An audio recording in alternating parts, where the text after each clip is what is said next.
So French.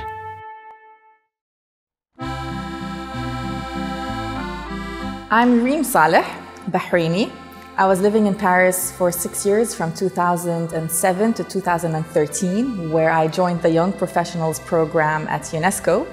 I was invited to do an interview in Paris at the beginning of 2007. Within 2 to 3 months, we got the reply, and I was among the 8 selected international people. I mean, it was quite a competitive process. So as a young professional, I was the first ever chosen from Bahrain, which is very honorable, and I'm very proud to have been selected. When I first moved to Paris, I did not speak any French at all. I mean, I spoke the basic bonjour, I could say hello. The first year, I survived with very, very little French because UNESCO, where I worked, it's an international organization. You have people from all over the world. So my colleagues and I, the 8 young professionals that were chosen that year, started learning French, but I couldn't. I dropped out because I just found classes so boring.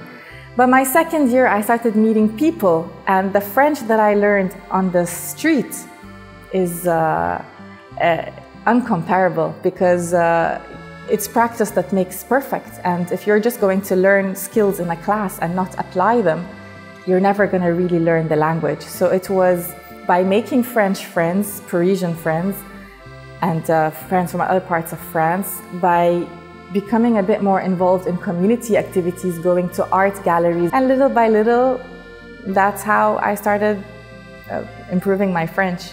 My life, my best friends I made at UNESCO. They were colleagues that became best friends. And I don't know if it's due to the fact that UNESCO brings together international people from all over the world that want to identify with an international culture. We all believed the world had no borders, and we wanted to get together and practice that belief. Aside from work, I enjoyed my life a lot in Paris. Together with my French friends and my international friends that lived there, we also went beyond Paris. We would travel for weekends. The area of Burgundy, for example, was one of our favorites. It's fantastic for a gastronomical weekend. You go there and spend a fantastic weekend. A 3-hour high-speed train away, you're in the south of France. 1-hour flight, you're either on the Atlantic Ocean or the Mediterranean. And France is a huge country and has a lot to offer. It's important to also get out of the city where we live and work and discover the rest of the country. So, and Paris, like Ernest Hemingway used to say, if you were lucky enough to have lived in Paris as a young person, then you will take Paris with you wherever you go, because Paris is a movable feast.